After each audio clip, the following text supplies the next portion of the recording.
the point and to strengthen the point that this is not only going to impact persons who do not want to travel to the US or has no business going to the US.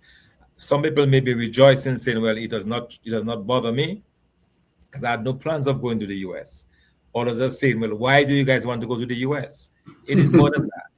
It is Yes, a it is lot more than more that. than that. And let me explain Right. why every single Dominican should be concerned or must be concerned.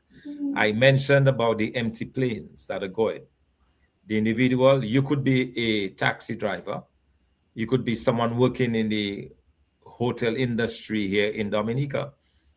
If the planes, because they're not getting the number of passengers as they used to, they are going to cut back on the flights coming into Dominica. That's going to have an immediate impact upon our taxi drivers, upon our hotel industry, and so on. So you might be working in the industry, you might be working as a waiter or as a waitress in the hotel industry, you might be working as someone at the front desk or wherever as part of that industry. And when the planes stop coming, then your job is on the line.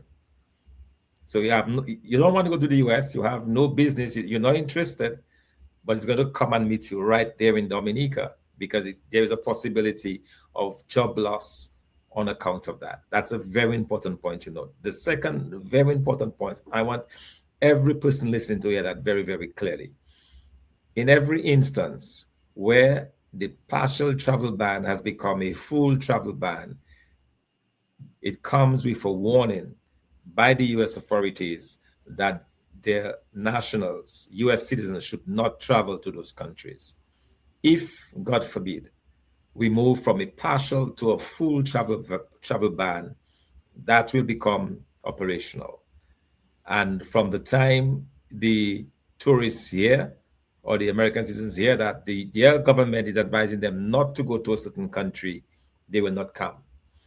That is going to have implications for our cruise ship Tourism. industry. So if, for example, your custom of selling your little souvenirs and your little plants and fruits and so on to the tourists, all of a sudden, that is gone. Your livelihood is gone. If you have a little bus that is transporting the tourists when they come on the cruise ship, that is gone. You have a little place where they stop and they buy a sandwich or they buy some fresh fruit and so on, that is gone. So every single Dominican has the potential for being impacted. I also saw online, and it was extremely disturbing to me.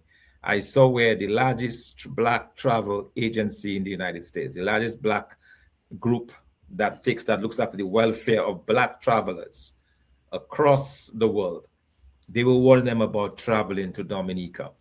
Their concern was quite simple. Dominica has signed on to accept individuals from third countries who may be criminals or who may impose a burden on Dominica.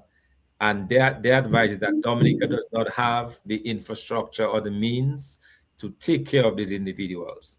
And they were advising their members to reconsider travel to Dominica.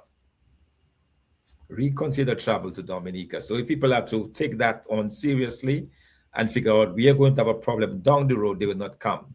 So that's what I'm saying. It is not as simple a matter as not getting a visa to go to the United States. These things has some serious repercussions, some serious consequences, and every single Dominican should be concerned.